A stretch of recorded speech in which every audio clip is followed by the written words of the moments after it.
Sheldon, have you taken cover? Hurricane Henny has touched down at the challenge. Are you ready for this? I mean, to be honest, I thought there was only one person that I knew that the phrase "Hennything is possible" was a thing, and that was J.R. Smith. And after his Game 1 performance, maybe it is still a thing, J.R. Smith, anything is possible. But Hennessy put on a show on this episode of The Challenge, Champs vs. Stars. She sure did. So yes, I am ready. I'm ready. Speaking of putting on a show, we're putting on a show. My name is John Shidley Hill. I don't know what kind of show I'm putting on, but my name is Sheldon Alexander. And this is You Killed It, the podcast about the challenge. Of course, right now, as the wise poet Nas once said, I take summers off because I love winter beef. It's Champs vs. Stars. It's lighter fare. It's a little easier. Last season of Champs vs. Stars, we called it Lemon Sorbet, which kind of took off in some corners.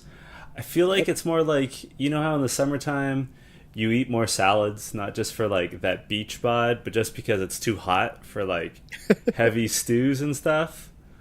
That's what Champs vs. Stars is to me. It's a little easier. It's a little easier on the palate. For me, at least. I think that's a very solid take on it. I mean, I take a lot less notes, for sure, for Champs vs. Stars, because there's just a lot less going on, right? Like, it's pretty straightforward what's going on in terms of strategy, in terms of the challenges aren't anything, like, super crazy or anything.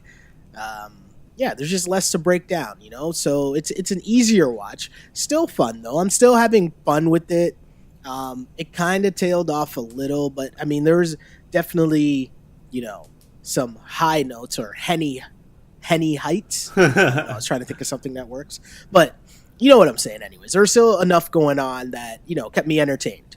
I mean, Sheldon, I didn't even take notes this episode because although things happened, I agree with you. It ended on a bit of an anticlimax, and it's so relatively light. Like, I feel like there's less. When I take notes, I'm always trying to keep an eye out for like the subtle things that our listeners maybe missed, or like things that are foreshadowing for later episodes.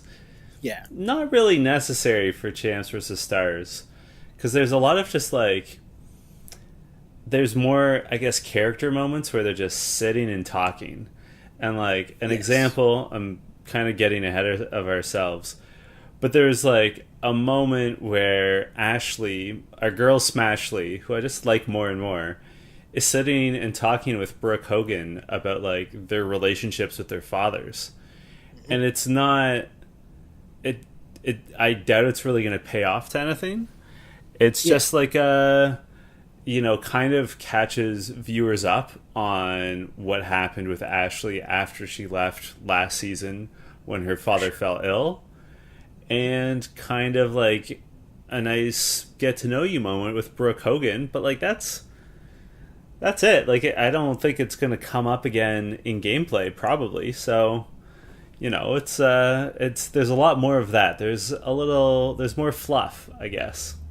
You're totally right in the sense that it's a lot about getting to know certain people. And one of the first things I wrote down, just because I'll bring it up now because you mentioned Brooke, but also I was going to start it with that because the episode started with Brooke kind of, she was kind of giving a cheers, but to the whole group and being very like grateful, thankful for how nice everyone is, which was a kind of a twist that we don't really see on this show. Yeah, a lot, and especially we don't see it from the stars, right, that come on this show. It was just an interesting thing, and I wanted to ask you this question and tell me that maybe I'm a little what's the term I'm looking for? Maybe I'm just a little biased here or something, or maybe I'm a little negative, but do you find that real? Or is she like playing up the nice girl role for the camera? I don't think it's for the camera, but I think she's trying to de-escalate the tension in the group. So I agree with you that it's not, I don't want to say it's insincere, but she's trying to put like her best foot forward for the sake of group dynamics. So it's sort of like a leadership. Cool. Well, I like that. Right? So like I don't want to say she dislikes people, but I think she's trying to put the group ahead of her own needs. And Which is cool. yeah, it's cool. Like I don't think it's for the sake of the cameras, but I don't think like I'm sure there's people that annoyed her on the show. Especially, I mean, what you're saying is totally true, right? And especially when you break down the fact that not only is it champs versus stars, but then it's blue team versus red team, and then it's champs versus stars within those blue teams and red teams, right? Yeah. So you're right. There is a lot of tension going on in the house, and at the forefront of all that is your boy Casper, or as I like to call him, Mr. J-Lo. And he really wants to win MVP bad. How many times do you think in this episode Casper mentioned that he wants to win MVP? Or he wants to throw Tony in? How many times do you think that was mentioned? As I said, I didn't take notes, so I didn't count. But I'd say it was at least 10 times. I was going to put the over on. I was going to put the over under at like 7 or 8. So we're both taking the over. That's cool. Yeah. Yeah. Casper said he called his shot. He wants to put Tony in. That's what he's focused on. And he appears to be worried about it, And right from the beginning, we kind of see exactly where this episode's going in the sense that the Tony Casper thing is building. We see scenes with Hennessy, and she's starting to pop off very early at Tony. But then Tony calms things down then, but we'll get to more of that later, obviously. But heading into this, if you were to pick a team, are you rooting more for Tony time, or Mr. J-Lo? Ooh, that's tough. That's tough because you know what? I'm getting a little worn out on Tony time. I don't think the role he's trying to cast himself in on the challenge and Chance vs. Stars as like a master manipulator who's also good in competitions. It doesn't fit very well because I don't feel like he can usually back up his actions. Yeah. And he doesn't get it done, right? Yeah, I also just don't know how genuine it is. It seems very put on, no? It does. And I'm getting tired of the Tony time catchphrase. Just as, I love Devin. I think he's probably my favorite active, regular challenge participant. But, I'm getting tired of the let's go. Okay, right? That's fair. But to get back to your question, I'm Team Tony because Casper, it was just a bad look how he behaved. His team lost. This is a bad episode for Casper. Yeah, it's a bad Casper episode all over. What did you think of the challenge? The challenge essentially was obviously there's different colored. It was, what was it called? Release the Rainbow. That's what it was called. Release the Rainbow. That's right. And so players are attached to different colored lines, and these lines were woven through a jungle gym, for lack of a better term. Yeah. Yeah. And so each player, some people were in pairs, or no, most people were in pairs, and there was one person that was by themselves on either team. Yes. And you basically had to untangle the line, and basically once you did that, or everyone on your team did that, that team would win. Yeah. And obviously there's strategy to this, and clearly the red team had a strategy in terms of CT, who was the only person that didn't have a line attached to him. CT's plan was, hey, I'm going to help everyone. And he would literally be the rock that people were climbing on top of to get a boost up. Whereas on the other side, the blue team, what were they up to, John? Well, Casper just shot through the whole thing. At the same time, friend of the show, Wes Bergman, he had been benched by Ashley last episode. So he wasn't allowed to participate. He was only allowed to coach. And even before trying to get his Phil Jackson on. Yeah, running the triangle offense. Before things could even get going, he's trying to strategize with people. And Casper and Hennessy just straight up are not paying attention. Yes, there's some solid editing done here. Oh, yeah. Well, go on. And on top of not paying attention, they're actively working to derail him trying to coach people. Right? Like, Yeah, like actively, like, trying to get in the way of him saying to, like, Drake, hey, Drake, you should do this. Tori and Anissa, you should do this one, etc. They were, like, purposely, like, throwing the names of different colors out there and, like, trying to be a distraction. On purpose. Oh, yeah. Totally messing around on purpose. I think it was Tori that said their team looks like poop or something. Yeah, she said that if you looked into a porta potty, yeah, you'd see our team. And then a bit much, but okay. Yeah. You know what? I love Tori's commentary. I love her energy. But Casper just shot through it. Like, I'll give him credit. He's an athletic dude. But, like, completely missed the point of the exercise. Yeah, he didn't understand the strategy at all. I also find it weird that, well, I guess they're kind of far away. But what I was going to say was he didn't really seem to be watching what the other team was doing. No. Do you know what I mean? Like, I guess it might have been hard because it was farther away from each other than I thought. But at the same time, like, it'd be interesting to just give a little peek over to see what's going on, right? And he blows through, and he claims that he should have gone back. But in his mind, I bet you he thinks he was like, yeah, I'm that dude. I won. I'm first. Well, he had his heart so set on being MVP that he forgot that to be MVP, your team has to win. Right? Yeah. And I'm not sure that he would have had as big an impact as CT, who, as you said, was literally a rock. Like, he literally... There was a moment... Because, like, he said, I'll go around and give people boosts. And in my head, I thought, you sort of stoop low, you intertwine your fingers, and you make, like, a little foothold. But then, like, there's this scene where he, like, Shane's kind of struggling. He runs over and literally gets on all fours, and Shane, like, uses him as a step, like, steps on his back. And that's what he did most of the time, was, like, use his back as a stepping stone, which was brilliant. But, like, I was impressed with CET's willingness to sacrifice. Like, that would hurt after a while. And he even joked about it afterwards, how much it hurt his back. It was just so funny how the challenge played out, because the red team ended up winning fairly easily, and it really came down to the very end. And Louise, who was the last two? It was Louise and Tori, I think. It was Tori and Anissa. Tori and Anissa, my bad. Big booty Judies. Tori and Anissa, yes, were trying to get through, and they were struggling. They weren't making it at all. And meanwhile, CT helped the final team on the other side. And yeah, the red team ends up coming up with the win fairly easily.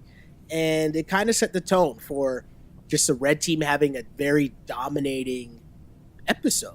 Really, like within the challenge all the way through to strategizing. Oh yeah, right. Like it was just. Oh yeah, it was just very well played. They won fairly easily, and you could just see the blue team starting to fray for sure. Yes. So I guess the next scene would have been the two deliberations, starting with the red team, where Kayla and Devin both talked about how much fun they had working as a team. And I think that what they were saying was genuine. Kayla especially. Like, have you ever seen her so outgoing and, like, engaged in a social dynamic? Because we've discussed this before. The big criticism of her is that she's not very social. So when she spoke up to be like, man, like, that was fun. Like, I'm just having a blast. Like, it came across as really sincere, because she would never say that normally. Definitely. Right? No, for sure. And the interesting part, too, that I guess, we keep talking about these little seeds that get planted all the time, right? And one of the seeds that got planted during the challenge was Salida had a confessional. And was she talking about Brooke, and Brooke was working with Shane. And she was pretty, just talking about how great of a partner Shane was to work with, and blah, blah, blah. And Selena had the line where she says, Brooke is very, very nice, but I wish she was more woke. Yeah. I was was like, okay, overused terms for 500, Alex. Okay, but at the same time, she is kind of making a point here, right? Because there was a charade being put on here by the red team. Because yeah, they're softening up the stars on their squad and telling them how great it is to work with each other, and this whole champs versus stars beef on the same team, like it doesn't do anyone any good. They unanimously pick CT to be the MVP. And then what happens? Well, as everyone walks out, and Devin and CT are sort of the last ones to leave, and Shane pops back in to strategize and says, guys, listen, here's what we should do. I'll put myself in to build goodwill, and then we'll use the save, win or lose, to keep me in. Yeah. And that'll build goodwill so they think that it's all about red team when really it's still champs versus stars. And we're going to cut them under. And part of this was set up by what I was referring to earlier, Kayla and Devin, when they were like pumping up the team, being like, man, that was awesome. Like, teamwork worked. We looked great. And Devin said, like, listen, we got a good thing going here. We're all getting along. Whatever happens, we should use the save just so we keep our team together and we can keep beating the blue team because they're going to keep self-destructing. So, like, let's take advantage of that. My question for you, solid plan. My question for you, though, was do you think that when Devin suggested that, he had, like, Shane's step in mind? Or do you think that Devin was legitimately being like, no, let's keep beating the blue team and then we can sort out the champs versus stars conflict later? As a competitor, I don't trust anything that Devin says. So I'd be shady about, I think that he's shady about anything that he was trying to preach, because I think he would have had that game plan already, and their plan was to go in there and really ham it up and make it believable, you know, like, hey, we're doing such a great job, yay team, go team, and then to the point where they don't even see it coming, right? Yeah. So I think it was a plan. I definitely think it was a plan. I have to say that of any competitor out there right now, including Wes, including Johnny Bananas, I think that Devin is the best in the challenge at reading the room and understanding everyone's motivations. I'm not saying he's the best competitor. I'm not saying he's the best at the political games, because he's probably a little too outspoken for his own good. Yeah. But in terms of, like, in confessional, like, he sees through everyone's bullshit. And, like, the way he can predict people's behavior is on an entirely another level. And that's the thing. So even though the game, like, Devin was running game, Shane's running game, and they're smoothing over everyone on the red team, or at least the stars on the red team, as smooth as that was going, things for the blue team continue to be a rough, bumpy ride, right? And Henny's going off. Like, of course Henny's going off, because Hennything is possible, right? There's just all these things going on with the blue team.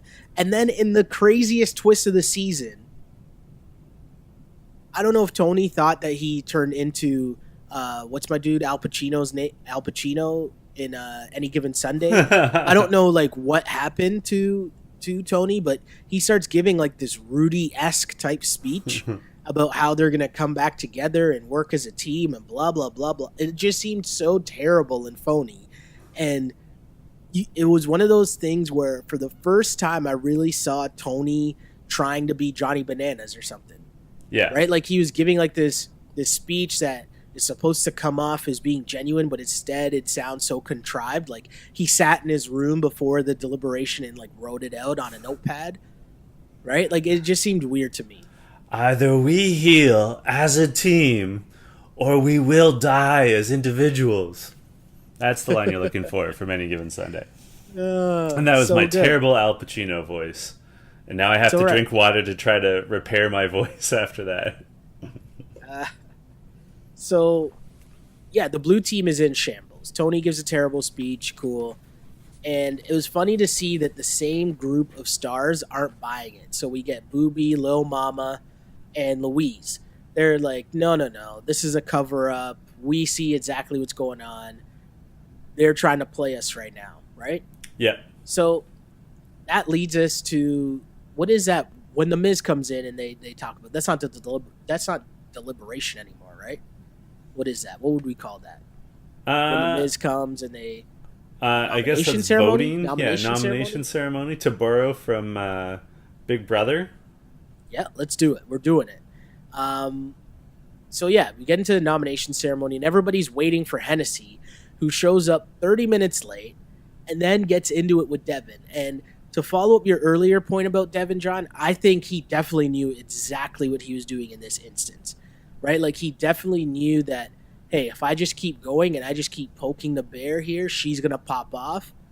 And he knew exactly what he was doing. Do you think so too? With the whole Devin versus Henny, take off your glasses. Like it was just a crazy scene. But what did you make of that? You think Devin did that on purpose?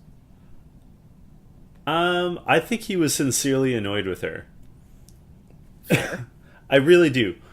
I think that maybe it was partly manipulation, but from what I've seen from people's tweets, I think that like and even notably, like they showed, like they sort of scanned the room and they showed like Louise Hazel, and they showed Brooke Hogan, and they showed Salida, and everyone was sick of Henny. And the scene previously where the blue team was having dinner, it was clear that they were all sick of Henny. So Yeah. I'm sure you're right. He knew that, like, hey, if I fan these flames, I'll just throw her off kilter and it'll keep the blue team unbalanced. And he also, on some level, I mean, I'm sure not on some level, I'm sure consciously he recognizes that it's still Champs versus Stars, and the blue team at that juncture had more stars than Champs. So if he creates a situation where the stars can't back up Hennessy and they have to let her go, that's only going to help out in the broader scheme of things the Champs, who he still is backing, right? Because that's totally. That's the issue. Because you're right, like Casper and Louise Hazel and Booby and like they're all and Lil Mama, they're all on the same page. Yeah. But they can't deal with Hennessy. Like Hennessy is a wild card in this, and he knows that they still need her for voting purposes. But I also think he was genuinely annoyed. And also, I think he was surprised with how fast things escalated. Like, she kept saying that, like, she won't put up with being disrespected. Do you think that he was disrespectful? No, but I feel that he did have a certain tone to him because he felt disrespected, as they all did probably, because they were waiting for a half hour for her to show up, right? And, like, I think that affected his tone, definitely, but I don't think that he was being disrespectful. I think he was bringing the same energy into the conversation that she had. Her point was that she wasn't talking to him, so don't, but that's a very juvenile type, Yeah, but who was she talking to? She says that she was talking to one of the producers. Because remember how it started? A producer came over and told her to take off her glasses? Yeah. And so she says that she was talking to one of the producers. And, yeah. I mean, that's what she says, whatever. I mean, I don't know. It looked almost as if she was trying to get kicked off, I guess, at some point, too. Because we get the scene, the behind the scenes, the producers talking her down and trying to get her to come back. And she does come back for a bit. Mm-hmm. And then is gone again.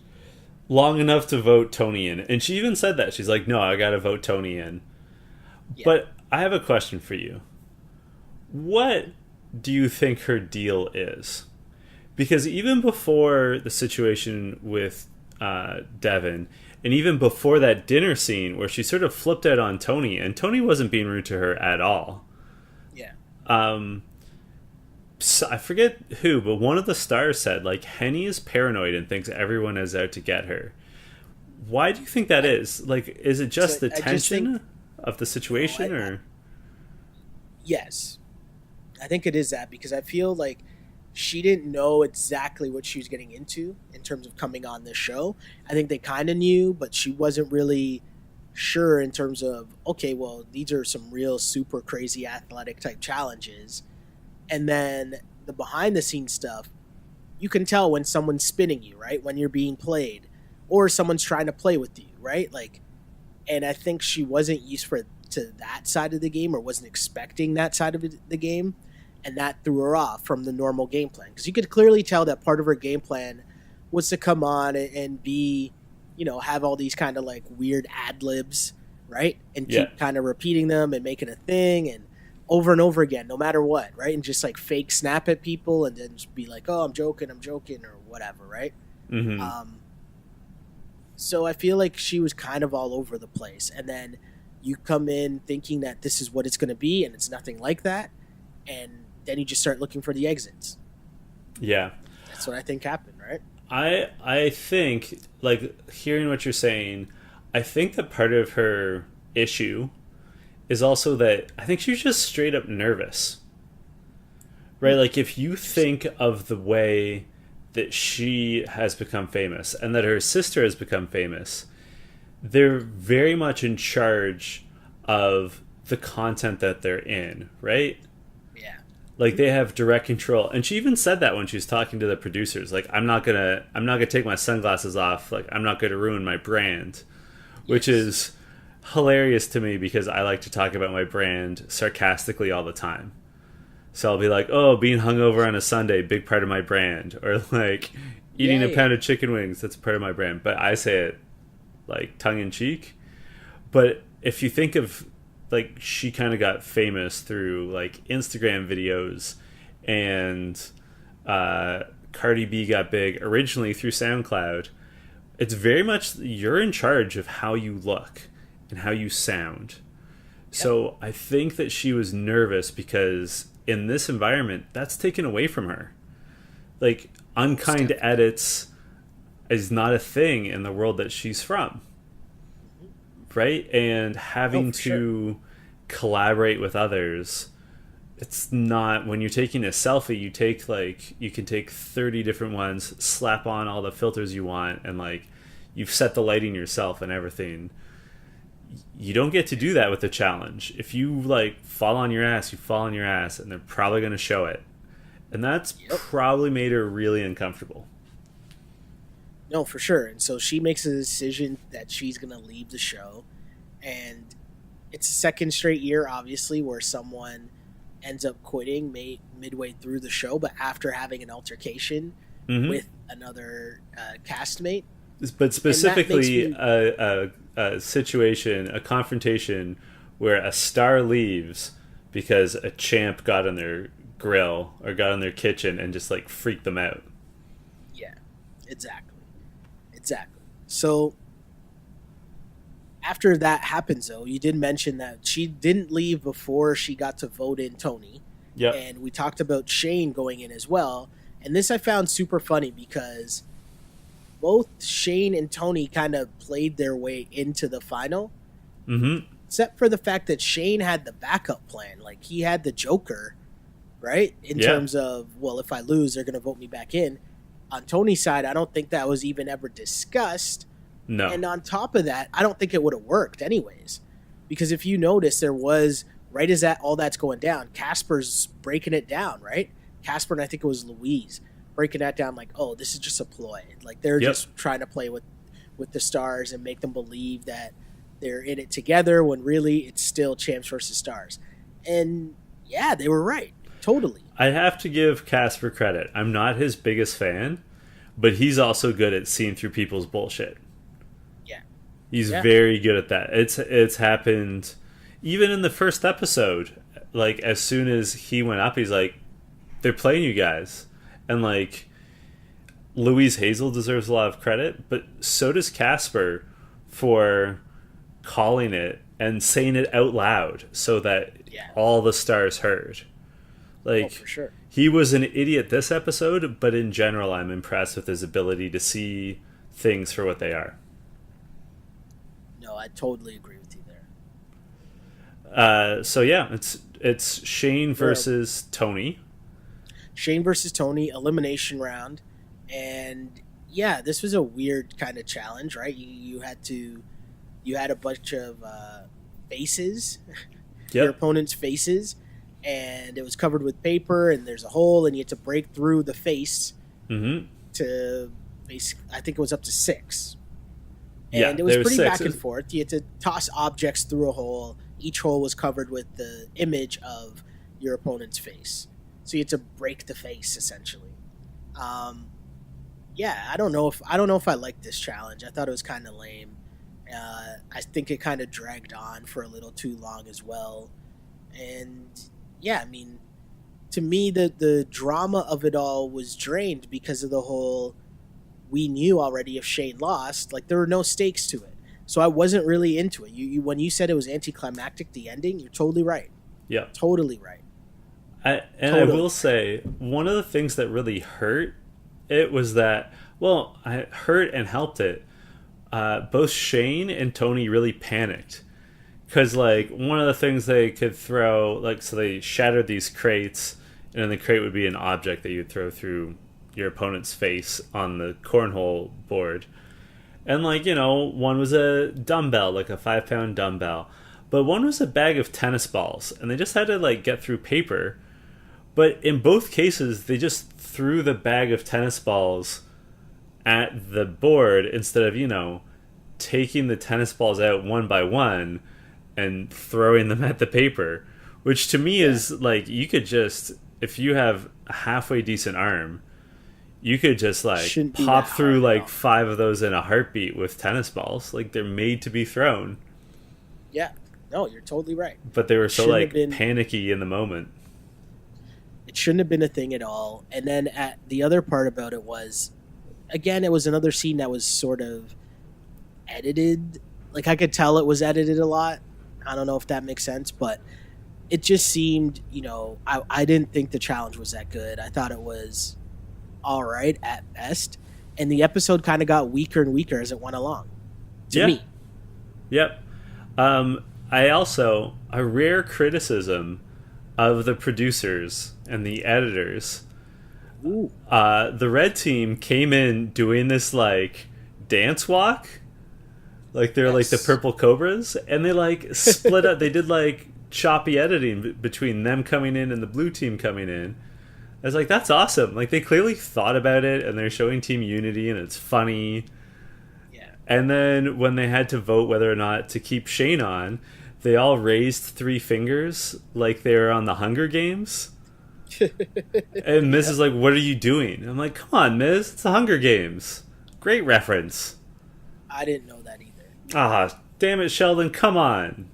Jennifer I've never Lawrence? seen the Hunger Games. Come on, man. I'm. No, Your homework is to watch the Hunger Games. You'll be into it. It's good stuff. I'll fail that homework. I mean, at some point, I'm sure I'll watch it. I'm sure at some point I'll watch it, but it's not at the top of my list. And You it's know- busy time of the year right now. There's like four of the movies, right? Yes. Okay. I did know there were multiple movies. Yes, I was aware of that. I honestly And promise yes, you. I do know who Jennifer Lawrence is. Oh, well, I wasn't doubting that. I'm just telling you, I know you well enough to know that you'll like the Hunger Games. Okay, I mean, I'll hold you to that. it's kids murdering kids. What's not to love? Wow. It is. All right. Okay. It's super entertaining, Um, trust me. I'll take your word for it.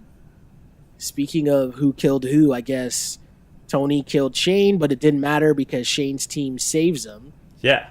which means that they don't have a save left for the rest of the season, Yeah. which to me doesn't make sense as to why you'd want to use it this early when there's no one in immediate danger. To me, it kind of seems like that's a waste. It is a waste, but I think Shane's strategy actually did pay off. Like, I do think that some of the stars on the red team have bought into this. Yeah, I agree with that. So I You think can tell by that's- their speeches after at the very end. Yeah, so I think it will pay off for the champs on the red team. Although, of course, all it will take is Casper or Louise Hazel to pull them aside and be like, you're being played, right? Well, it looks like the blue team's trying to go back and do the exact same thing as well, right? Wes always scheming, stays scheming. Wes and Tony talking game, right? Well, and that's kind of the note this episode ends on, is Wes and Tony talking, and Wes basically talking Tony into it's funny. Tony's like, we got to go after Casper, and Wes is like, yeah, we should take out the stars, and Tony's like, no, I don't want to do the Champs vs. Stars thing anymore, but I want to take out Casper. I want to shout at the TV like, Tony, it's the same thing. Like, they're not mutually exclusive goals. If you take out Casper, Wes will be happy. So just take out Casper. Like, if you guys have an agreement on that. And then at the same time, Booby and Casper were talking and saying like, so we gotta take out Wes, right? Like, we gotta keep taking out Champs, and Wes is the puppet master, so he's the one that's got to go. I think someone said that the puppet master, that's actually really good. That's actually really good. You got me there, John. You got me. I mean, I don't know. I think looking forward, I don't know what's going to happen because the whole way that the teams are set up and breaks down. So I guess for that reason, I'm still in, because once you start and you see what's going on, or you see how difficult certain things might be, right? Like, you don't know who's going to win. I have no idea who's going to win. No. And so that's still interesting to see how that plays out. I have to say, I really enjoy this season's format. I think it was brilliant to split up the Champs and the Stars and make them work on the same team, and also egg on that there's still the Champs versus Stars rivalry, but they also sort of have to work together. Like, that's what's making the season, is that conflict. Totally agree. The conflict agree on the teams. I got to ask you, though, Sheldon, who killed it for you this week? It's a little too easy to say CT, right? So I don't know. I'm going to use my card here and think that, because I think that you're going to use CT. Don't give it away yet. But CT would be a super easy choice to make, but I think it's probably Shane. Okay. Because Shane, I mean, and I'm basing this all on the way that it was cut to us, right? So whether Devin was in on the whole thing from the beginning, then it would be Devin. But do you know what I mean? Yeah. The fact to come up with this plan to say, hey, there's a lot of tension right now, especially on the other team. This is a perfect example for us to kind of run a con on our own team and make them believe that it's no longer Champs versus Stars on the red team. It's just the red team. And it was executed perfectly, right? Like, they bought him tossing himself in, right? They bought it, hook, line, and sinker. And then obviously the save, there was no hiccups there. And yeah, I mean, Shane is my MVP. I'm going with Devin. Okay. I agree that CT would be a front runner, but at the end of the day, what makes a difference in this game is if you can eliminate someone.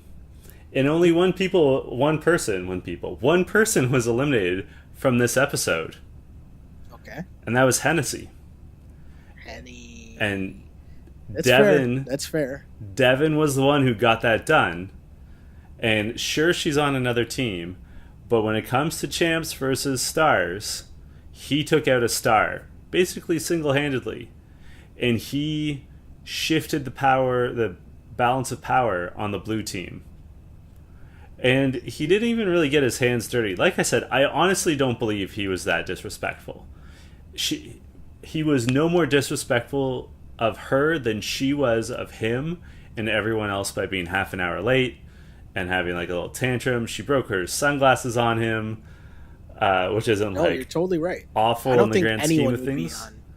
I don't think anyone would be on Hennessy's side in that situation. No. I agree with you. And like, if we're doing like a tally of who got shit done, I agree. Shane got things done and CT got things done. But Devin got the most done because he's the only one that actually got someone eliminated, right? Like, Casper wanted to get rid of Tony. He did not. Tony wanted to get rid of Casper. He did not. You know, Ball don't lie. Devin took out Hennessy. That's it. I like it. I like it. I like it. You guys can get me on Twitter and on Instagram at jchidleyhill. I was thinking today what a mixed social media bag I am, where like tweeting about the challenge, obviously, tweeting about work, which is sports, particularly in Toronto and Canada, but also I've got a lot of other hobbies. So, you know, if you follow Enjoy. me, yeah, it's a real mixed bag. Like, you will see something like on my Instagram live story in the morning, and then 6 hours later I'll be doing something completely different. So at least I keep it interesting. Amazing. Again, I am Sheldon Alexander. You can find me on Twitter at Shell Alexander and on Instagram at Sheldon Alexander. And also, you know what, Sheldon, I think you should do some cross promotion, because this isn't the only podcast you have going on right now. Oh, yes. I mean, if there's sports fans listening to this, obviously there's a massive matchup, probably the most exciting matchup of the second round of the NBA playoffs right now. And we've been doing a live post-game podcast right after the Cleveland Cavs Toronto Raptors game. Obviously, if you're a sports fan, you know game one was crazy. So we had a lot of fun on that one. And we do that live stream on Twitter. So if you follow me at Shell Alexander, soon after, right after the game ends, boom, we'll be up talking Cavs, talking Raptors.